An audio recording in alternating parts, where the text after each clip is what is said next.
Hey y'all. You may be hearing my voice and thinking, this is not Alex Reneman, if you're a regular listener, and you would absolutely be right about that.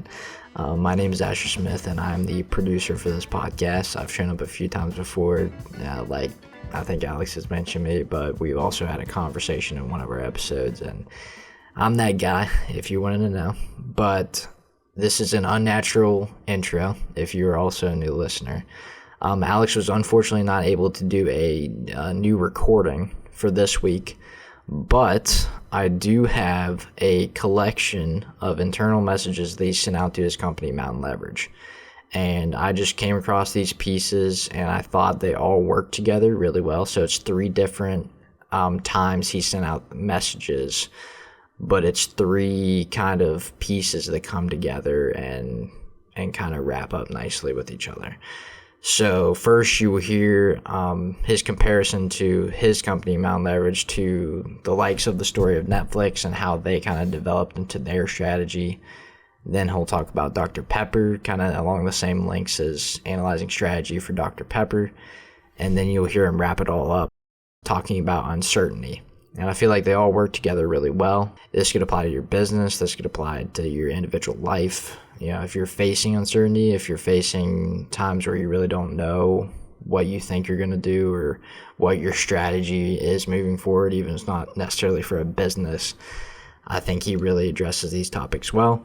It is in the perspective of him talking to Mountain Leverage, but if you can get kind of past that little nuance based on those previous episodes, I think the principles apply here just the same.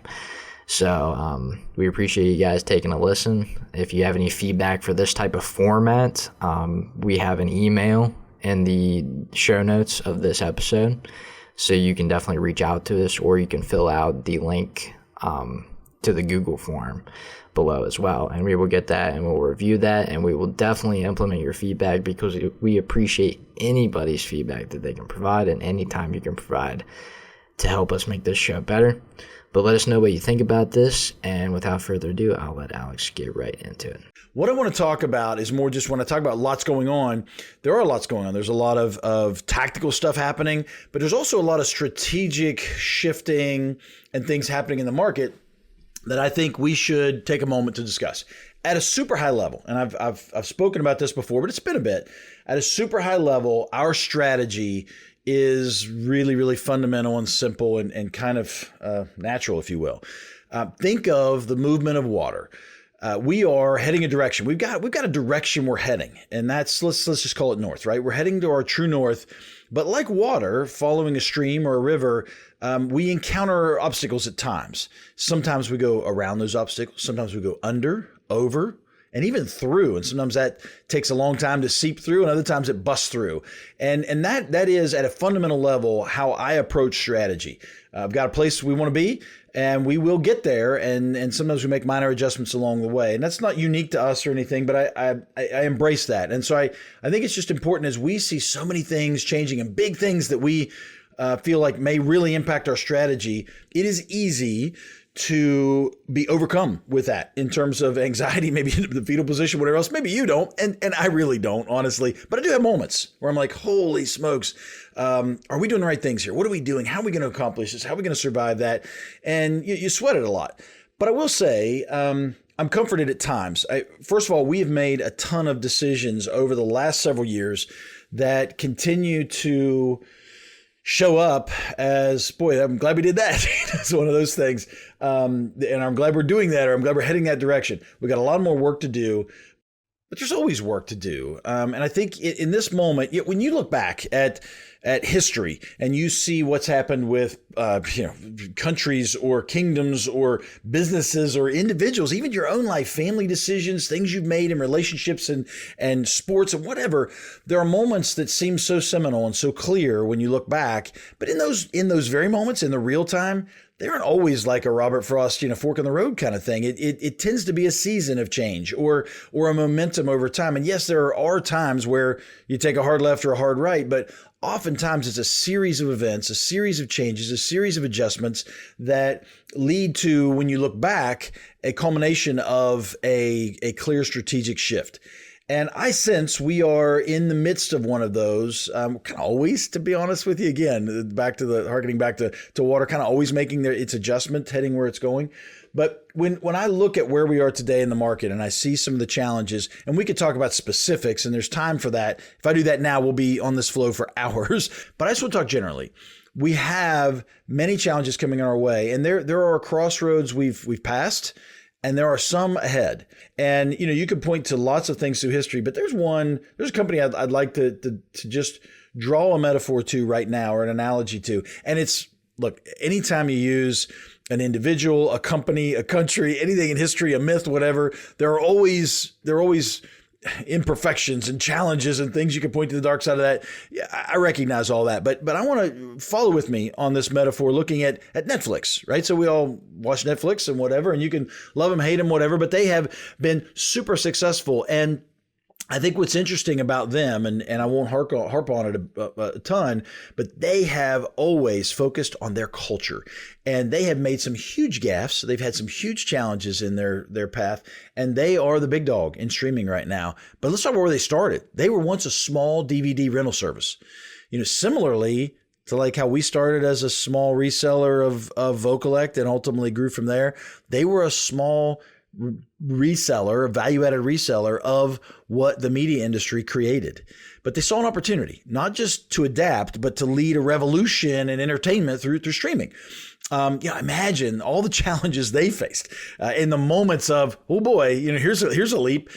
Securing content, negotiating with these giant media companies who were once their suppliers, and turning them in ultimately to competitors.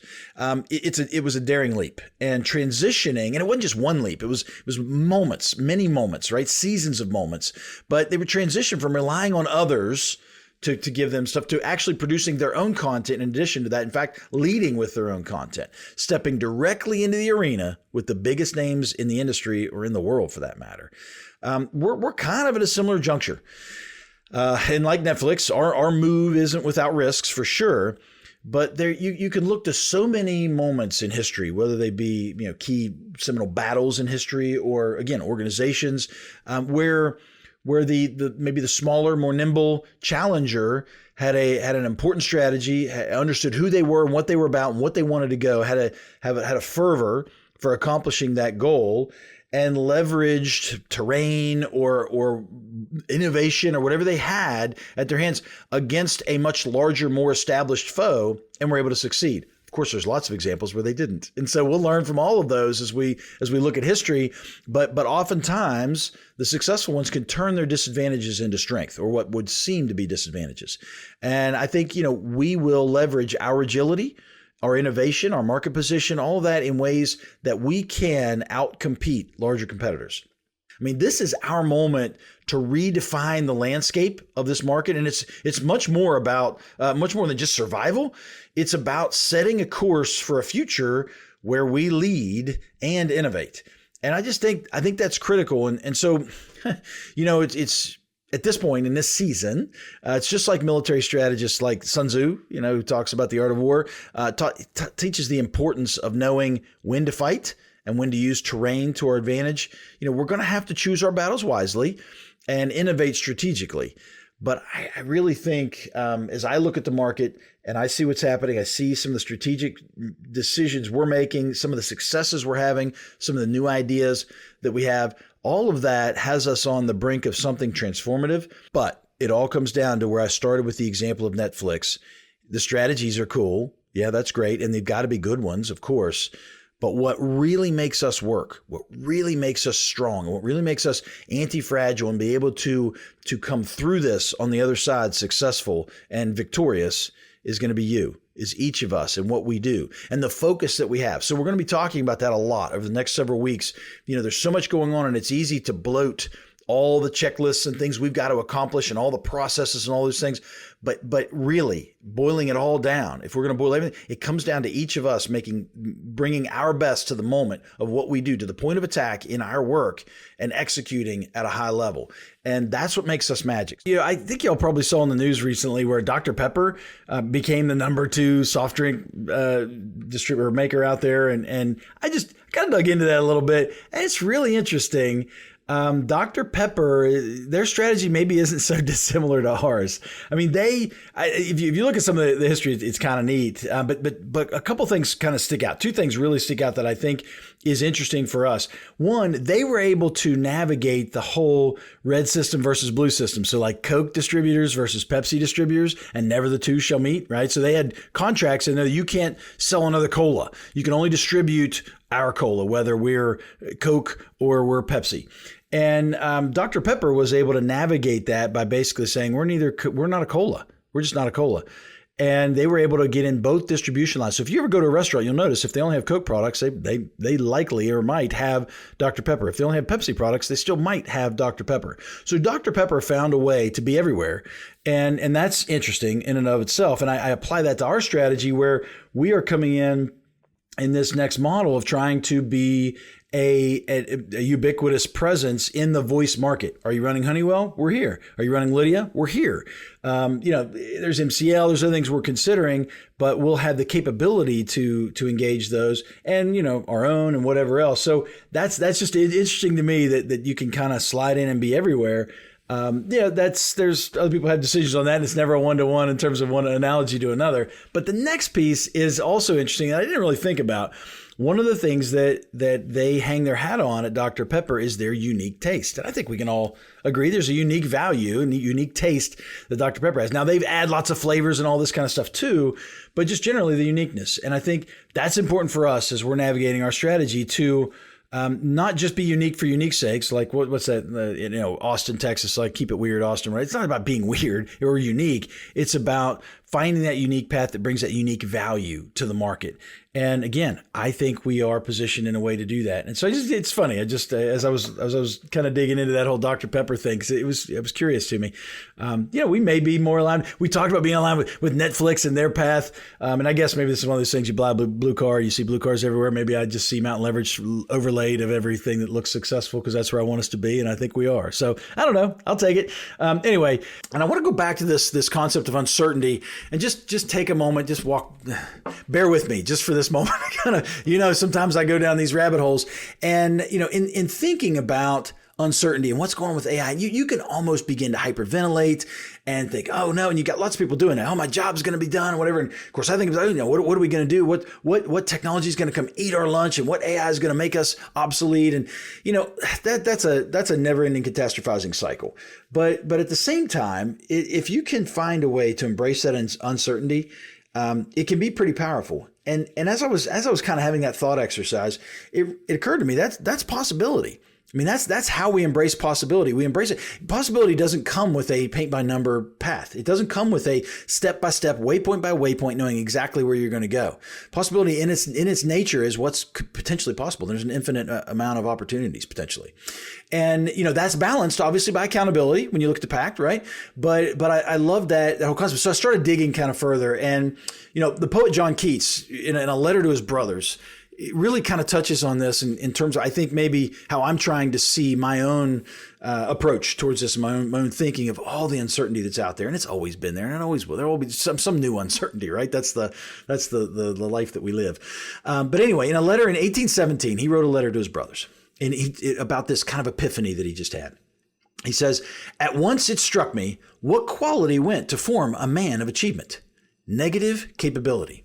So Keats goes on to explain that negative capability is when a person is capable of being in uncertainties, mysteries, doubts, without any, and his quote, without any irritable reaching after fact and reason. And so just the idea that he believes a successful person, a person of achievement, can live in this negative capability. They have the ability to just keep going when there's all kinds of mysteries and doubts and uncertainties. And then that kind of connected me to Henry David Thoreau, where he wrote, the man who loves walking will walk further than the man who loves the destination. Man, I love that. I mean, the destination's awesome, but once you get there, you're like, okay, what? And sometimes destination changes. And if you don't get that exact destination, ensues melancholy, right? But if you enjoy the actual walk, the journey, the challenge, and we've talked about that a lot at Mountain Leverage, the messy middle, and everybody loves when the journey starts, and everybody loves when you get there. It's that period in between. If you can find a way to embrace that and love that, boy, it does seem like that might be a secret to some bit of happiness and flourishment. All right, last one. I'll connect even further. Just as you kind of read this, these are connected. I saw a post that had stuff connected, and it was a Spanish poet, Antonio Machado, or maybe Machado. I don't know. This hillbilly will say Machado. You can correct me if I'm wrong. Wrote something similar in one of his poems, and I will not read you the actual Spanish version, but I will read you the loose translation. And it's basically, traveler, there is no path. The path is made by walking. I love that. It's fantastic. So, and I connect all that to possibility and mountain leverage. I mean, we are walking a path. We're different. We're not different to be different. It's not like we're coloring our hair just because everybody else isn't, or we're doing something. We're creating our own path. We're walking the path, and it's creating the path. And ultimately, yes, we have goals and we have targets, and we've done a better job in the past about specific targets and goals, and we'll get more of those. I mean, humans have this, as the Stoics say, this need a teleos, right? A target to get going. And so we'll have those, but ultimately those are waypoints on an unknown path ultimately. And that's possibility. And so just in some of this, with all the noise, and there's so many pressures out there of uncertainty that it's easy to get lost in it. And I just found some of this to be comforting to me, and maybe it will be to you. But ultimately, what's super comforting to me, and I'm not pandering, is just I'm on this journey with you all. I continually am impressed by each of you and what you bring to the party every day. And it's comforting to know that, yeah, we've got a lot of uncertainty, but we are going to figure it out. We got some of the smartest people and some of the hardest working people, some of the best quality character people I've ever known in my entire life, or even heard about or read about. And we're together and we're trying to figure this out. And we're on this path. So that gives me massive encouragement. And it does have me embrace this journey to this unknown place that we're heading. And so I'm just thankful for all of you. And if you're listening to this here over the weekend, I hope you have a great rest of your weekend. And if you're just tuning in on Monday, let's rock and roll. Let's do this week and have a great week. And we'll see you soon. Thanks, everyone.